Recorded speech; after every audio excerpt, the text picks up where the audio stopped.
Hey everyone, this is T. Asabache. So I wanted to do a quick video because a lot of people have asked me what happens if I do a reading and I decide that I don't want to get a cleaning, I don't want to do this ritual, I don't want to do this offering. What happens? So basically nothing happens.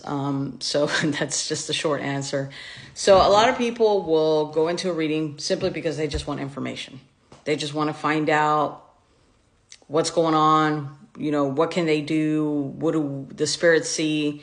And that's fine, if you're just in it for info. But unfortunately, sometimes in a reading, there are prophecies that come out that tell you, hey, this is pretty serious, or this is what's going on. You have some blockage, you have this, you may want to do this, you may want to try that. You may want to give this offering to this certain deity or spirit or orisha to help you with your challenges. And some people don't take that serious. So what ends up happening is after about a month or so, I'll have a client contact me again and say, oh my God, things are worse. Of course they are, because you didn't do anything to begin with. So if you're not serious about this particular practice, if you don't believe in these things, if you're like, I'm just doing it for entertainment, don't open that portal, because it's actually going to make things a little bit worse. It's like going to the doctor, like I've said before in other videos. You go, you have high blood pressure, diabetes. They tell you need to take this med, and you decide, fuck it, I'm going to continue to eat whatever I want and drink and party. And then it just gets worse, right? So same thing in the spiritual realm. Don't open portals if you're not serious, you're not ready to make those changes, those commitments, those sacrifices. Another question, and this is kind of a Q&A video because I have had a lot of inboxes with questions that it's just too much to type. How do I initiate into a closed practice? Honestly, the first thing that I would suggest is you find someone local, someone that is initiated, has the proper education, knows what the fuck they're talking about. And you can do a lot of this research by buying books, doing your due diligence, and reading up on the basics that is available. And I think the most important thing also is that you have a good connection with that person that's going to guide you. You trust that person. You get along with that person. I get along with my padrino. He's a great guy. Iburui boya bocheche if you're watching. But, unfortunately, there's a lot of people that are just desperate to get into closed practices because of health reasons or whatever. Another thing that I have to suggest, and I have to put out there because this is a controversy theme or topic that has been brought up. A lot of people are going to say, well, you're not of African descent. You're not black. You cannot go into these practices unless you have descendants or are that particular ethnic, category. But I am going to be the first to say that a lot of people that I know are not of certain descendants or of backgrounds, and they're in this practice and they're very good at what they do. There are different reasons why people go into these religions and practices, and I'm no one to judge. I'm not here to get into politics or yes or no. I'm just here to say that the first thing that you want to do before you decide that you want to initiate is obviously get a reading and make sure this is the path and those deities, orishas, accept you before you actually go through the ceremony and all those things. So yeah, just to answer your question, find someone that you align with, someone you get along with, someone you trust. Another question that a lot of people have asked me is, have I done a ritual that has not worked for a client? Of course. I have had clients that have had amazing results, have had great results, fast results, and then I've had clients who've had no results. I'm going to tell you why. Obviously, we're just going to send out the request and do the work, the labor, the part. The deity and the spirit, however, is the one that's going to make things maneuver and work in your favor. They're going to manipulate that energy to help you.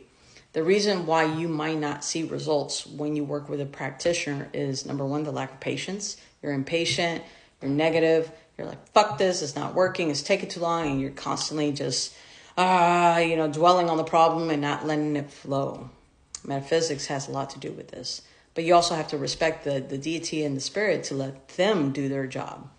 The other reason is you didn't follow instructions. Another reason I'm seeing is there's people who are going to 4 or 5 different practitioners for the same fucking thing. So that could be a problem, obviously, because now you're working like different occult practices, different spirits, opening different portals, and everybody's like playing tug of war, and they're not sure who's going to take over for you. Another reason is not realistic what your expectations are. So I've had people go through this a lot with love spells and love binds. I don't too much care for that type of work, but a lot of love sweetening spells, self-love work, people, their expectations are Brad Pitt falls in love with me and he marries me and you're like 600 pounds. Okay, let's be realistic. And then there's some people who will do work on people who are not of the same orientation. They're not gay, they're not lesbian, they're expecting results. That might not work because if they don't like it, they don't like it.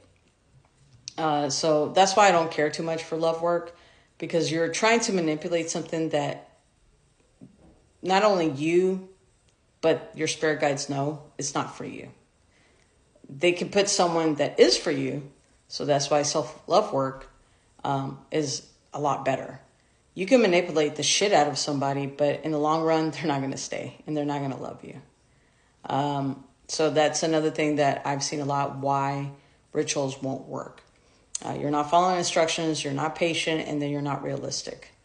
And, some good witch doctors out there that will make shit happen. I have made shit happen for people that even till this day, I'm like, wow.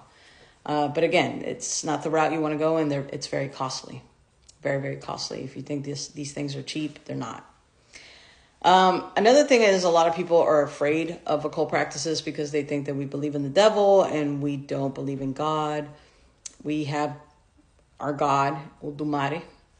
We do believe in a creator, and our entire purpose is just to live a peaceful, abundant, balanced life, to help one another, respect one another, and that's it. As simple as that.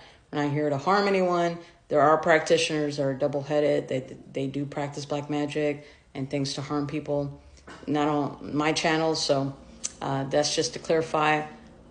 When people hear, for example, the word voodoo, they automatically think, doll with needles and all this crazy shit that you see on movies. And that's not true.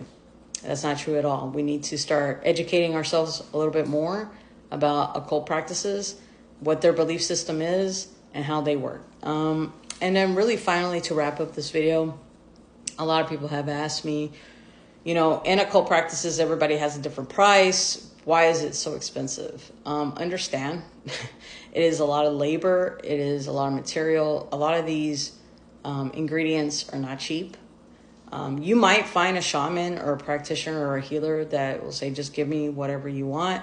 And again, because they have access to a lot of things that naturally grow behind their backyard, or maybe they're just doing something very simple with a candle and some leaves or whatever.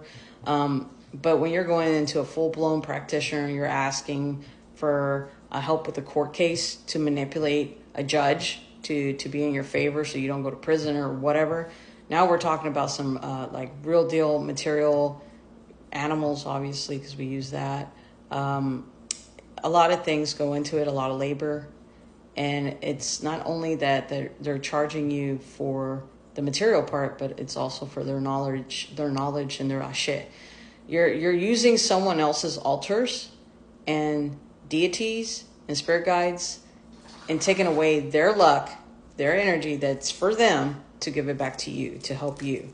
So everything comes with the price tag. It's like a genie in a bottle. If you had a genie in a bottle that you only use for emergency purposes for yourself, and someone comes to you and says, hey, I know you only have one more wish left. Think of it this way.